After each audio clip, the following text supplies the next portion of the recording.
Le débat d'actualité aujourd'hui, alors vous imaginez au cœur de cette actualité qui est un monde, en tout cas une partie du monde en guerre, on va s'intéresser à ce choc pétrolier, avec le débat d'ailleurs causé par les propos du ministre de l'économie. Est-ce bien un choc ou n'est-ce pas un choc? Ça c'est un premier sujet.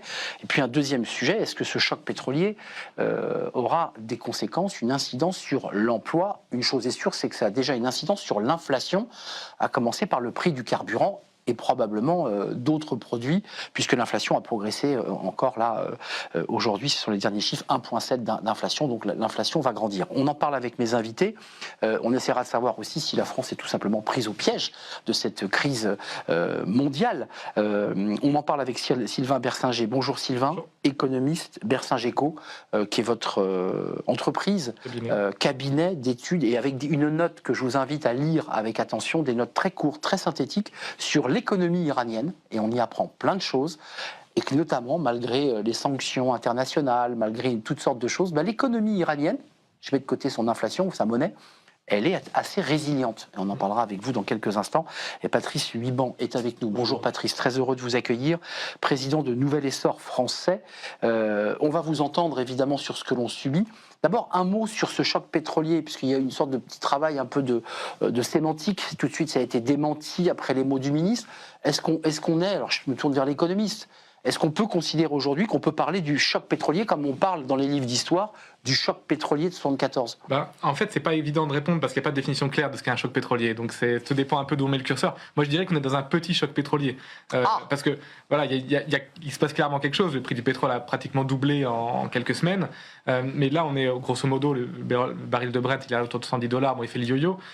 Si on prend les pics historiques, il y avait eu $148 en 2008, mais $148 qu'il faut ajouter de l'inflation. Donc, ça ferait $210 aujourd'hui.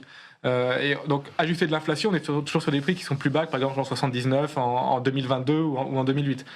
Donc on n'est pas, on n'est pas sur un choc pétrolier gigantesque à ce stade, mais malgré tout la dynamique elle a quand même été très rapide. Donc c'est pour ça que je parle, disons, d'un petit choc pétrolier. Rappelons pour ceux qui achetaient de l'argent en 1980, c'est-à-dire dans le prolongement du choc pétrolier, on achetait de l'argent à 16%, 18%.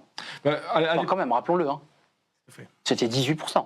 Oui, mais alors l'inflation aussi était beaucoup plus élevée, donc les taux, si on regarde les taux réels, ils étaient plus faibles. Patrice Huiban, au-delà du caractère sémantique du choc pétrolier, est-ce que vous qui avez souvent une analyse assez critique, est-ce que vous dites de toute façon on ne peut rien faire, on est pris au piège d'un système dont on est dépendant, ou est-ce que vous pensez qu'on peut trouver des marges? Alors si on parle de choc pétrolier en disant qu'il y a un effet systémique de longue durée, de relativement longue durée sur notre économie, pour l'instant, non. Je pense qu'il faut rester assez prudent pour différentes raisons.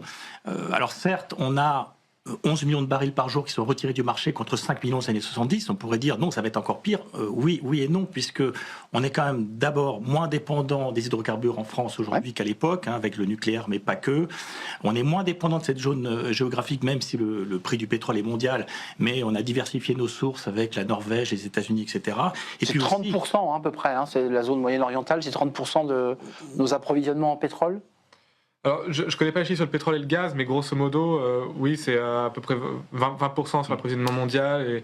Et alors après, ça dépend des pays, parce qu'il y a des pays qui flèchent plus sur l'Asie. Mais je dirais que c'est presque un peu secondaire, parce que comme vous disiez, le prix, de toute façon, il s'ajuste au niveau mondial. Hein. Les bateaux, ils peuvent se rerouter selon la variation. Oui, ils sont bloqués en mer rouge. Aussi, on n'est pas dans le contexte des années 70, on avait, sous le contrôle de mon collègue, une indexation quasi générale des salaires sur l'inflation. Parce que là, ce qui risque de se passer, c'est augmentation des coûts de l'énergie, avec des secteurs qui vont être très touchés, comme le transport, l'industrie, l'agroalimentaire, l'agriculture, mais avec un système d'indexation des salaires, notamment sur les prix, qui n'est pas généralisé. Donc les tensions inflationnistes sont mieux maîtrisées, je pense, aujourd'hui, pour l'instant en tout cas, qu'à l'époque. Mieux maîtrisé, même si, je parle aux DRH qui nous regardent et ils sont nombreux, les NAO sont terminés.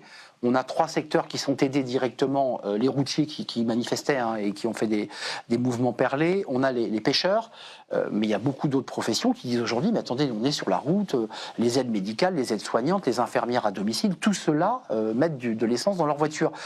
Comment vous regardez cette question-là des aides? Parce qu'on a eu le ministre du Travail sur nos antennes il y a quelques jours, qui a été diffusé d'ailleurs sur la chaîne Bismart. Il nous dit non, nous on gère ça ponctuellement. On n'est plus dans le quoi qu'il en coûte, c'est fini. Et on n'y reviendra plus. Je pense que c'est une façon sage d'aborder les choses parce que je pense qu'en 2022, on avait mis beaucoup trop d'argent public.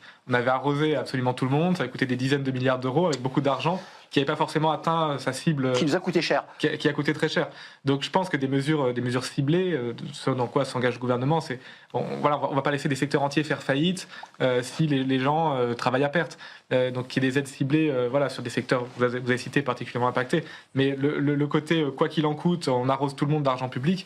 Je pense que c'est pas tenable et c'est même pas très sain. Vous en pensez quoi de ces aides ? Alors pour moi, l'État doit intervenir dans ce type d'événement.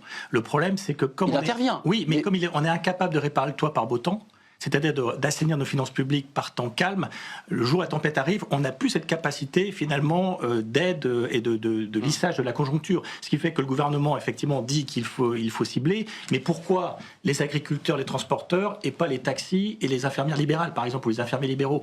Donc on voit bien tout simplement parce qu'il n'y a plus rien dans les caisses.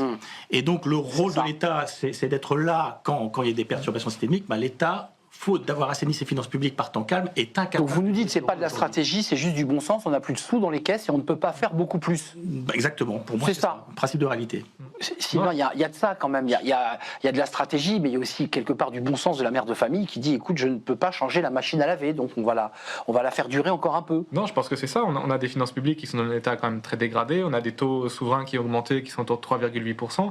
Avec 5% de déficit et des taux à 10 ans à 3,8%, la trajectoire, elle n'est pas soutenable à long terme. Donc, de toute façon, le gouvernement, même s'il voulait faire plus à court terme, en tout cas, il est assez pieds et poings liés. Pour répondre à la question du jour, ce choc pétrolier, donc petit choc pétrolier pour Sylvain, est-ce qu'aujourd'hui on a des risques d'effet sur l'emploi? Alors on a un emploi qui a progressé, le chômage a légèrement progressé. Est-ce que ce choc pétrolier, dont on ne perçoit pas tout à fait encore les conséquences, est-ce qu'il a un impact, il peut avoir un impact sur l'emploi? Sûrement, parce qu'il va avoir un impact sur la croissance, alors probablement faible, si on reste autour de $110 le baril, on va avoir la croissance qui va être rognée de quelques dixièmes de points, donc c'est pas gigantesque, mais si vous avez un peu moins de croissance, mécaniquement, vous avez un peu moins d'emplois, les secteurs dont vous parlez, typiquement, ils vont moins embaucher. Donc à ce stade, je pense que oui, il y a un impact sur l'emploi, mais c'est un impact qui est faible. Ça va peut-être quelques dizaines de milliers d'emplois. Parce que vous partez d'un baril à $110. Voilà. Après, certains évoquent déjà l'hypothèse d'un baril à $200. Voilà. Alors après, évidemment, si je peux me permettre, la situation est très imprévisible et peut déraper assez rapidement, je suis d'accord. Vous en pensez quoi? Cette question de l'impact sur l'emploi, parce qu'il y a beaucoup d'entreprises qui commencent déjà à faire leurs prévisions pour 2027, qui se projettent.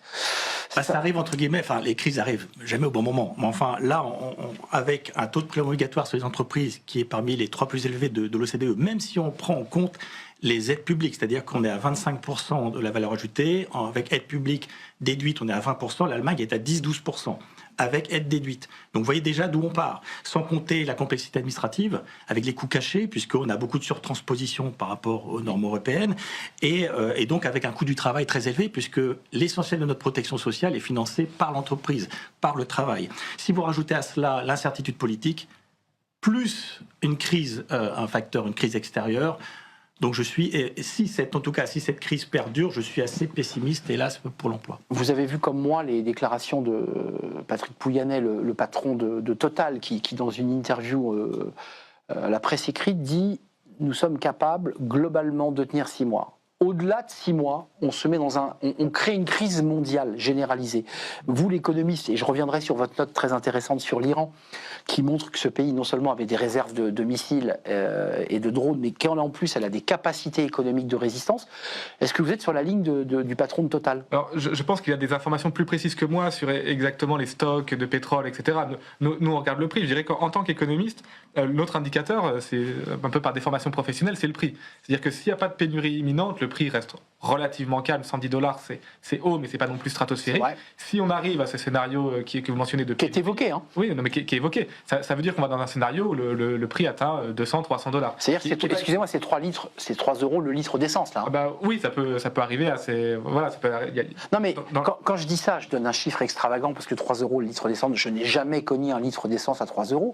Mais ça veut dire qu'il y a des incidences sociales, des chocs sociaux, des risques de manifestation et de dérèglement. Tout simplement. Et de pénurie, même de tension sociale quand même dans le pays. Tout à fait. Alors, outre le fait qu'on a un taux de prélèvement obligatoire parmi les plus élevés sur les entreprises de l'OCDE, les normes également, les incertitudes politiques, mais facteur aggravant, c'est qu'on est moins dépendant des hydrocarbures que dans les années 70 grâce au nucléaire, mais on ne bénéficie pas plein de cet investissement historique, puisque on s'est mis dans le marché européen de l'électricité avec un prix qui est financé par le coût marginal du gaz. Donc vous voyez, donc on ne bénéficie même pas de ce qu'avaient fait nos aînés pour justement, lors des premiers chocs pétroliers, essayer de s'émanciper un tant soit peu des hydrocarbures. Donc si je vous entends, on est aujourd'hui, pour répondre à la question du jour, on est dans une sorte de milieu de gué, Sylvain, où globalement l'incidence directe sur l'emploi n'est pas encore mesurée, n'est pas marquant, on est d'accord, pour l'instant. À ce stade, c'est pas massif. Si on reste à ces niveaux de prix et qu'il n'y a pas de pénurie, pas le scénario de noir dont on parlait, oui, là, on aura quelques dixièmes de points de croissance en moins sur 2026 et l'emploi se portera un petit peu moins bien. Mais enfin, on n'est pas du tout sur un tsunami ou une récession. Après, et si on va dans un scénario que vous mentionnez avec réellement des pénuries, là, on rentre dans un monde différent, on rentre dans un scénario de récession et là, il y a un impact sur l'emploi qui est beaucoup plus violent. Juste un mot et même quelques mots, parce que l'étude, je le redis, je fais beaucoup de publicité sur cette étude et sur toutes les autres, mais celle-ci en particulier m'a beaucoup éclairé. Qu'est-ce que vous racontez dans votre note, Bercingéco, sur l'Iran ? Sur l'économie iranienne, c'est une économie qui a des forces et des faiblesses. Le côté faiblesse, c'est des pénuries, c'est une économie qui est impactée par les sanctions, qui est cadenassée par les gardiens de la révolution qui contrôlent des pans entiers de l'économie avec des grandes inefficacités, des pénuries, donc de l'inflation. Mais c'est une économie qui est diversifiée. Inflation colossale. Voilà, et qui va augmenter parce que la monnaie s'est effondrée, donc qui va augmenter. Mais c'est une économie diversifiée en fait. C'est pas une économie uniquement basée sur le gaz et le pétrole. Il y a de l'agriculture, il y a de l'industrie, il y a une manœuvre qualifiée. Donc on peut pas la comparer, mettons, au Koweït où vous avez du pétrole et rien d'autre. Ils ont une vraie, il y a une vraie structure industrielle, même si elle est plus faible que dans d'autres pays. Mais voilà, c'est un grand pays, un pays diversifié. En termes de niveau de vie, le PIB par habitant en partie de pouvoir d'achat de l'Iran, c'est la moyenne du monde, en gros. Donc un Iranien a un niveau de vie gros. Ça m'a surpris. Donc c'est pas un pays pauvre. Exactement, c'est pas un pays sous-développé, voilà, c'est pas un pays pauvre. Sous-développé, non. Et c'est ça que j'ai trouvé intéressant dans la note. C'est un pays qui est diversifié. Quand même, pour faire un peu le tour de l'international et de rebondir sur notre thème, j'ai vu que Donald Trump commençait à être très très très en colère de la position française, puisque la France refuse le survol de ses avions de transport de matériel au-dessus du territoire. Le président Macron a interdit le survol, donc on a découvert qu'il y avait donc des avions américains qui passaient au-dessus de nos têtes. Tout ça, au-delà du caractère diplomatique et de la tension, il y a aussi des enjeux économiques très forts, parce que si Trump est en colère, on se dit qu'en plus de la difficulté économique du Moyen-Orient, on peut avoir aussi une colère sur les tarifs douaniers, sur la manière dont il va aussi traiter l'économie française et européenne. Donc vous n'avez pas cette inquiétude-là ? La France a raison d'être aussi prudente pour intervenir ? Oui, après, au-delà du positionnement géopolitique, puisqu'on peut se poser la question de négocier de bonne foi, notre président de la République dit qu'il faut à nouveau négocier de bonne foi avec le régime de Téhéran. Alors, pour moi, si cette guerre est illégale formellement, elle est peut-être légitime à moyen long terme, puisque l'Iran est un régime qui est anti-occidental et qui, dans son ADN même, a la lutte contre l'Occident et la destruction d'Israël. Voilà, donc déjà il y a la question de la position géopolitique, et ensuite, oui, si on s'oppose aux États-Unis, on sait très bien que on risque gros. Mais après, c'est une question purement de politique étrangère, des géopolitiques. Mais on l'a bien vu avec BNP Paribas, qui a eu une amende record colossale en 2014, ce qui fait que les effets directs. 4 milliards oui, c'est 8, je crois. 8 milliards il me semble. En tout cas, les effets directs sur la France de cette crise sont assez minimes, puisque justement, face aux sanctions américaines et ensuite, dans les années 2000, de l'Union européenne et de l'ONU, beaucoup d'entreprises françaises se sont retirées. Et même quand c'est légal, je pense à Peugeot, à Renault, à Total, mais même quand c'est légal, ils s'auto-inhibent parce qu'ils ont peur de l'épée de Damoclès, de l'extraterritorialité du droit américain. Donc les effets directs, pour l'instant, on a peu de commerce avec l'Iran. En revanche, si les États-Unis utilisent l'arme, comme le fait habituellement Donald Trump, des taxes vis-à-vis pour punir, entre guillemets, la France, oui, il y a un enjeu, évidemment, pour les filières qu'on connaît, les filières du luxe, du vin, etc. Entre parenthèses, avec la décision de la Cour suprême, Trump ne peut plus cibler les droits de douane. Parce qu'avant, il ciblait les droits de douane par pays. Maintenant, la Cour suprême a dit ça, c'est fini. Alors, Trump essaie de passer par d'autres canaux, mais maintenant, cibler les droits de douane, ils doivent être pour tout le monde. Donc, voilà, cette capacité à cibler, elle est quand même. Donc, l'inquiétude que je soulevais là, avec le refus français, en tout cas, ce que Trump considère comme une sorte de mauvaise foi française d'intervenir, il n'y a pas de risque de mesure de rétorsion sur les droits de douane. Pas sur les droits de douane. Après, Trump peut essayer de nous faire des vacheries ailleurs. On a vu qu'il était très dynamical, pour le moins qu'on puisse dire, sur le Groenland. On est très dépendant des services numériques. Enfin, s'il veut nous embêter, je pense qu'il peut trouver d'autres leviers. Mais est-ce qu'on doit se laisser entraîner dans cette guerre juste pour faire plaisir à Trump ? Voilà, je ne suis pas convaincu. Donc la prudence, en tout cas, ça c'est de la fenêtre de l'économiste, vous dites cette prudence, elle nous protège peut-être d'un dérapage économique plus grave qu'imaginé finalement. Je pense que c'est une... Je ne suis pas expert de géopolitique, mais je pense que c'est une guerre qu'ont lancé les États-Unis et Israël, qui n'ont même pas demandé leur opinion à n'importe qui d'autre. Donc maintenant, je dirais que c'est un peu le problème de Trump. Donc quand il vient dire aux Européens, maintenant il faut que vous ayez des bateaux, aidez-moi, machin, il a un petit peu gonflé quand même, parce qu'il aurait pu nous consulter avant d'y aller pour maintenant venir nous demander de l'aide. Mais là où je suis d'accord avec mon collègue, c'est qu'il ne faut pas rentrer dans cette guerre uniquement faire plaisir aux États-Unis. On est un pays souverain, indépendant, donc si on rentre dans cette guerre, c'est pour des raisons géopolitiques qu'on partage avec les États-Unis. Et éthique peut-être. Éthique, vous évoquiez un pays infréquentable dirigé par... Oui, parce que c'est pas un régime nationaliste, attention. C'est pas un régime, c'est un régime islamique, chiite, impérialiste. C'est-à-dire que vis-à-vis de ce type de pays-là, de régime, on ne peut pas faire la paix, puisque pour faire la paix, il faut être deux. Et c'est un type de régime qui, par sa construction même, a dans son ADN la lutte contre l'Occident et en particulier le fait de détruire Israël. Ils ne veulent pas, par exemple, de signer les accords d'Abraham. Alors beaucoup de pays de la région commencent à pacifier leurs relations avec Israël. Et l'Arabie Saoudite notamment. Et donc on peut comprendre qu'on veuille empêcher ce pays d'avoir l'arme nucléaire, parce qu'à partir du moment où vous avez un pays qui dit qu'il veut raser un autre pays qui plus est démocratique et allié de la région, ça pose quand même question. L'économie, c'est la confiance. Et on a le sentiment aujourd'hui que les entreprises, comme les journalistes, comme les experts d'ailleurs, pour être très honnête, sont tellement dans le flou qu'en fait ça suscite une forme d'inquiétude, d'angoisse un peu existentielle. Et c'est pas bon pour l'économie, c'est pas bon pour l'emploi, ça, c'est pas bon pour se projeter dans l'avenir. Non, c'est vrai qu'on a une série d'incertitudes. Alors, internationales, on a vu l'Ukraine, on a vu les droits de douane, on a vu maintenant l'Iran, peut-être qu'il y en aura d'autres, la Chine qui est quand même aussi très agressive d'un point de vue commercial. Et à l'intérieur, on a vu toutes les pagailles sur le budget, où on ne sait jamais trop à quelle sauce fiscale on va être mangé. Donc c'est vrai qu'il y a clairement il y a une multitude d'incertitudes. Après, l'incertitude seule, ça ne génère pas une récession. C'est-à-dire que c'est pénalisant pour la croissance. C'est vrai. C'est pas juste l'incertitude. Pour qu'il y ait une crise, il faut vraiment qu'il y ait plus un mix. D'incertitude. En tout cas, c'est ce baril à $200. Et je reviens vers vous parce que souvent vous prenez position sur ces sujets. Quand on parle de choc sur l'emploi, on entend aussi choc social. C'est-à-dire du risque de déstabilisation d'un pays par des manifestations, par des gens qui vont descendre dans la rue. Les routiers ont commencé à le faire dans plusieurs villes de France. Ils ont commencé à déplacer leurs camions. Les syndicats se sont mobilisés. On entend la CGT qui doucement commence à expliquer qu'il va falloir travailler sur le pouvoir d'achat. Enfin, vous voyez, il y a quand même des ferments. On est à l'os, c'est-à-dire que le pouvoir d'achat stagne, le PIB par habitant décroche de la France par rapport aux autres pays de l'OCDE. On avait le même PIB au niveau global en Union européenne que les États-Unis il y a une quinzaine d'années. Aujourd'hui, le PIB des États-Unis est pratiquement deux fois plus élevé. Donc, on est dans un cycle d'appauvrissement collectif parce que, je répète, le nœud gordien de l'affaire, de notre point de vue, c'est que c'est la réforme de l'action publique. C'est-à-dire que aujourd'hui, quand vous voyez que sur 100 € versés par un employeur, vous avez 47 € sur la fiche de paye du salarié français. Alors certes, on va me dire que la protection sociale, elle est beaucoup financée par l'entreprise de travail. C'est le fameux modèle social. Voilà, qui n'est pas externalisé avec des assurances privées qui ne sont pas comptabilisées. Mais quand même, la moyenne européenne, c'est 60 € et la Suisse, c'est 70 €, sachant qu'il y a moins de pauvreté en Suisse, 8% versus 15%, et même, ce qui m'a surpris, moins d'inégalité en Suisse qu'en France.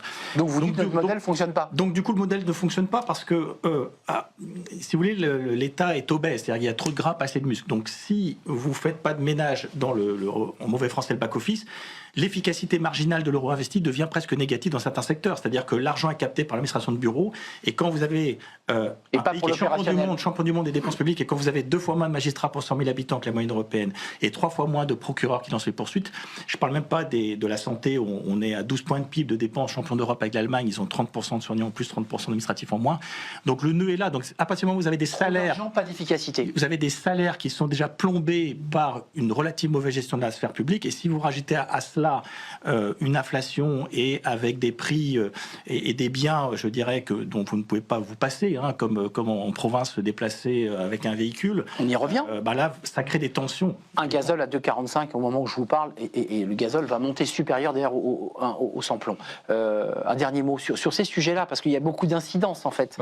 Je pense que sur le... Nous sommes malades et en plus nous sommes en crise. Et en crise mondiale. C'est ça. Je pense malgré tout que la différence qu'on peut faire par exemple avec les gilets jaunes, parce que c'est à ça qu'on peut penser, c'est que les gilets jaunes c'était une hausse de prix des carburants décidée par le gouvernement par une taxe. Là, le pauvre Sébastien Lecornu, il y est pour rien, il peut rien.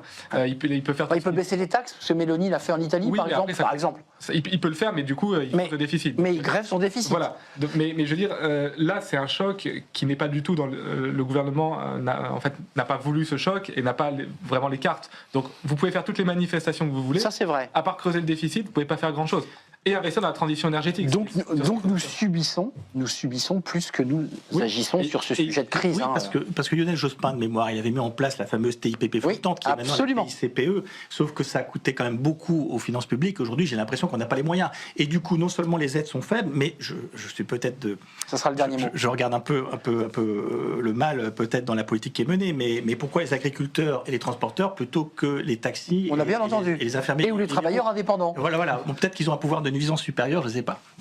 Merci à vous deux. À suivre évidemment ce choc pétrolier et notamment ces enjeux sur l'emploi et sur notre inflation. Merci à vous deux, Sylvain Bersinger, économiste Bersinger-Co, avec des notes passionnantes, celle de l'Iran, je l'aurais beaucoup dit, mais c'est vrai qu'elle est passionnante. Patrice Huybon, merci d'être venu nous rendre visite, président de Nouvel Essor Français. Merci de votre éclairage, merci à Nicolas Juchat qui m'accompagne dans cette belle émission, merci à nos amis de la technique, Pierre Loup à la réalisation et à notre ami ingénieur du son évidemment. Je vous dis à bientôt, merci pour votre fidélité, à bientôt.